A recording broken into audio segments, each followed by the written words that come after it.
From the periodic table, an element that is truly amazing, you guys. It's a truly amazing element, and the name of this element is element 115.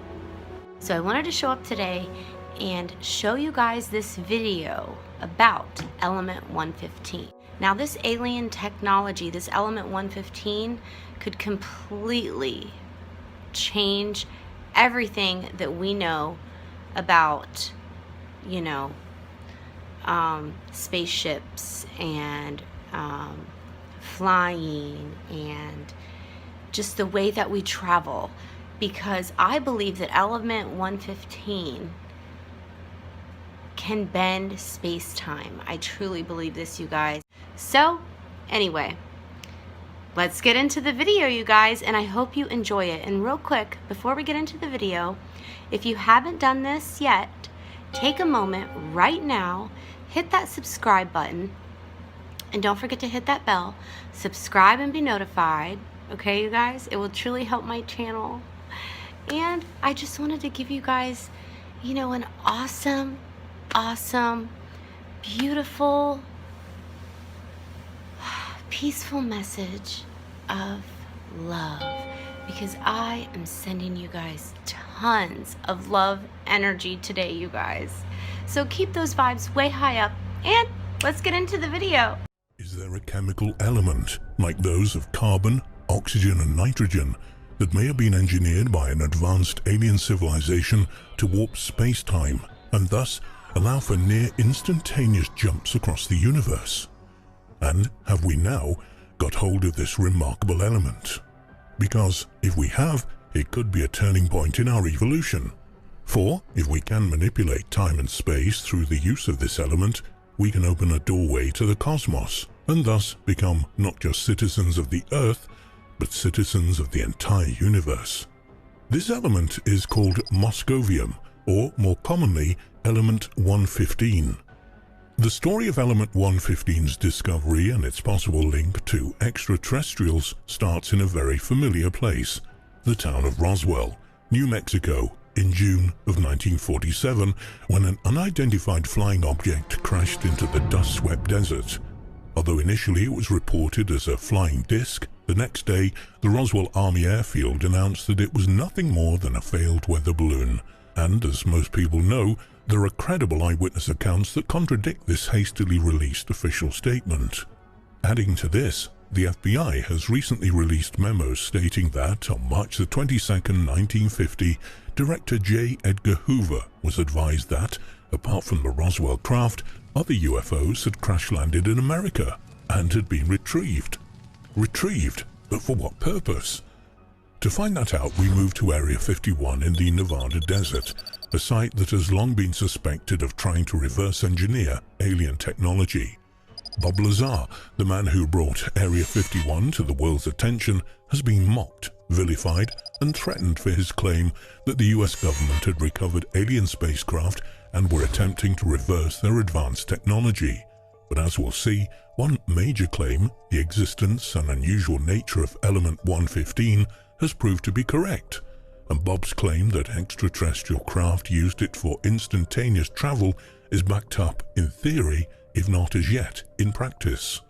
It was in May 1989 that Bob Lazar, who, as a physicist and former employee of Los Alamos National Laboratory, first came forward with his astonishing assertion that the government was experimenting on recovered alien spacecraft at a top-secret installation known as Area 51. Bob himself worked at the even more highly classified base known as S4 deep under Papoose Mountain near Area 51. It was here, he claimed, that the US Navy were hiding the alien sources. Bob had been headhunted by the US military for his understanding of particle physics and electronics and was invited to join Black Project Galileo.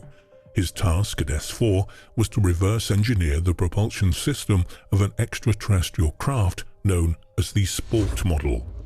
In 2018, Bob Lazar decided to say more about his experiences. He said that the Sport model was a reactionless craft, a field propulsion craft. It would move by distorting space-time, creating a dip in front of it and sliding into the dip at incredible speeds as it flowed towards the destination, carrying the craft with it. And moreover, he'd actually seen the Sport model in operation. But what was used to create this space-time distortion? At the time, there were only 109 known elements in the periodic table, that remarkable list of all known chemicals arranged by electron configuration and atomic weight. At S4, Bob Lazar was introduced to element 115, moscovium. This, it was explained, was the key to the alien craft's propulsion system. They had some that they'd reclaimed from the alien craft, but they couldn't replicate it yet. Following Bob Lazar's 2018 revelation, a researcher phoned and asked if he still had any of the element 115 stored somewhere. Bob said he wouldn't answer on the phone, but they could meet. But the next day, the meeting was off. The FBI had arrived with a search warrant that had been signed just a few hours after their phone call. They were turning Bob's business premises upside down, and it wasn't just the FBI. Multiple agencies were going through everything: paperwork, computer files, even checking above the suspended ceilings. Understandably, Bob made no further contact with the researcher, and this is one question he's never answered. The year 2015. US fighter pilots are ordered to engage with an incoming unidentified flying object, but they can't. There's no way they can keep up with it. The pilots watch in astonishment as it descends from around 60,000 feet to just 50 in a matter of seconds, before zigzagging across the sky at high accelerations and huge turn rates. Luckily, the pilots videoed the entire event, a video known as the gimbal video. In 2019, two notable experts were invited to analyze it.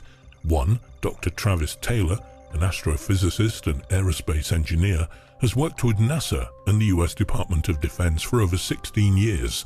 The other was Sam Edwards, a famous Hollywood visual effects supervisor. First, Dr. Travis Taylor. After studying the video, he said, "This is not a craft that I've ever seen before. Its aerodynamics are unique. And what's that light that follows the craft? I'm viewing in infrared, and that's a cold spot behind the craft? Impossible." Well, impossible with the technology we know.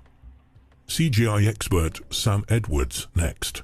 His first task was to determine whether the video was genuine or whether it could have been faked using CGI. He said that faking a video shot with an FA-18 gun camera would be no problem at all. However, he felt that it was actually genuine. Why? As he said, it's so dull, there's no evidence of artistry, and that's always a giveaway for CGI. It's incredibly difficult to make something as boring and as amateur as that footage.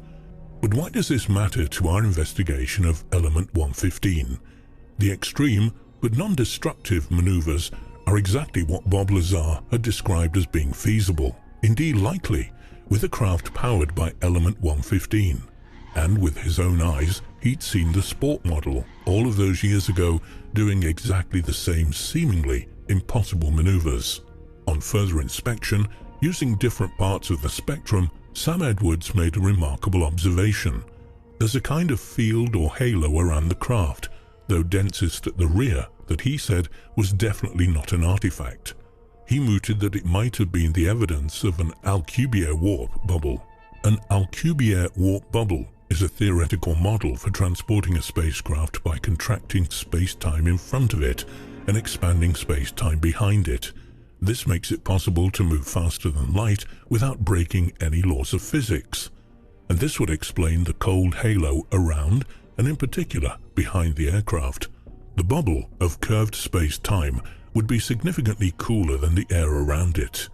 And this, of course, is exactly what Bob Lazar had mentioned about his sport model from S4 near Area 51, distorting the gravity field around the craft so it could kind of surf the wave.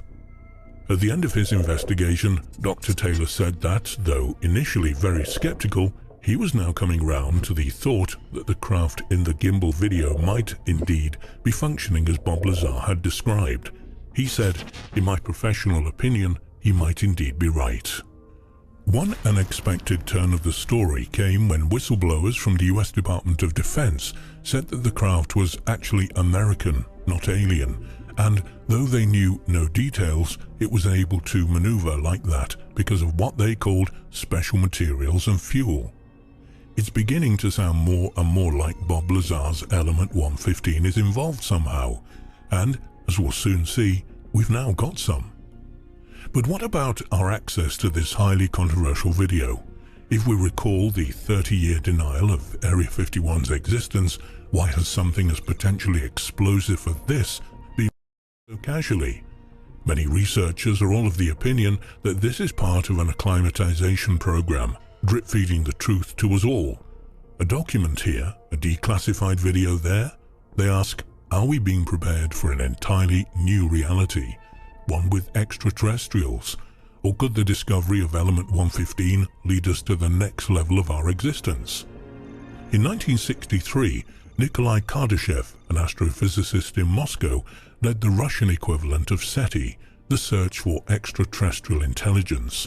He created what is known as the Kardashev scale, that ranks 3 levels of civilization based on their abilities to harness energy. Type 1 civilization can harness the energy of the planet and could, in theory, control the weather, earthquakes and volcanoes.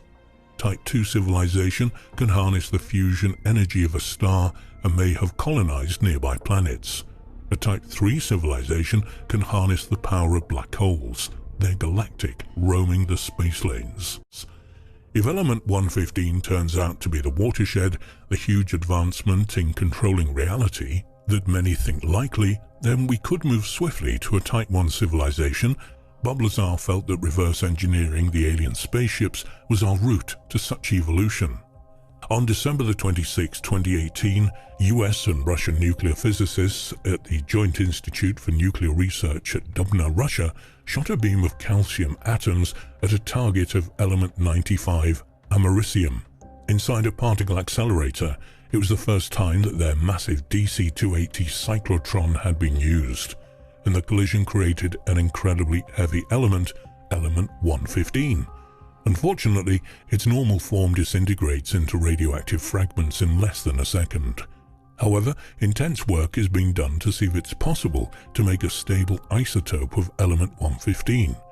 Theoretically, such an isotope would be much more efficient than, say, plutonium, as an energy source and might simply, as a fuel, power interstellar travel. If we really are on the threshold of moving to a Type 1 civilization, such advancement brings immense responsibilities.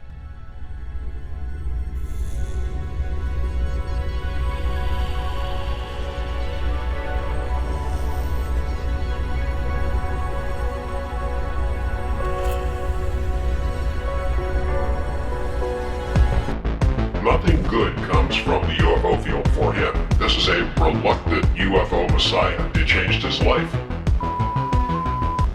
This week we've heard the contention of UFO researchers that there's a secret government within our government. Well, there's several, actually 9 flying saucers, flying discs that are out there of extraterrestrial origin. The live interview with the shadowy Dennis drew international attention. Portions were broadcast by radio in 6 European countries and in a nationally televised TV special in Japan.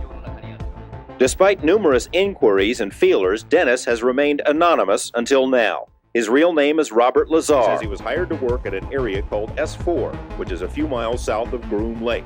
At S4, he says, are flying saucers, antimatter reactors, and other working examples of technology that is seemingly beyond human capabilities. I did not believe that this should be a security matter. Some of it, sure.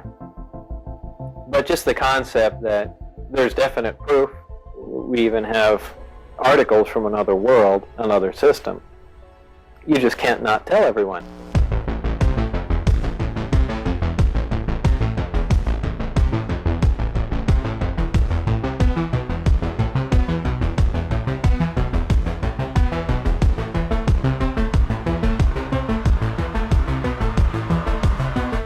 It was like a Twilight Zone episode. It just kept getting stranger.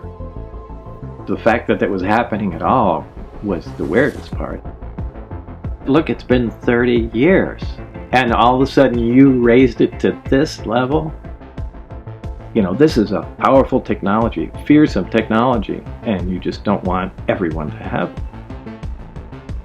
It'll become obvious how to make constructive as well as destructive devices from it. It's my only guess as to why they have never released information. It's kind of difficult once you release the technology to be analyzed and give it to everyone. They can just run with it. You really can't keep the weapon potential hidden. You really can't.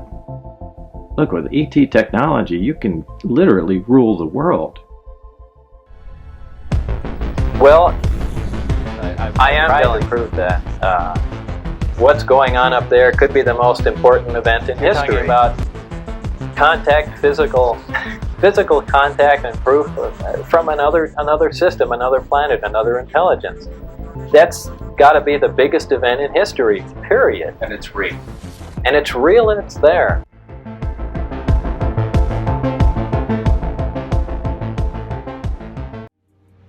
Wow, wasn't that video amazing?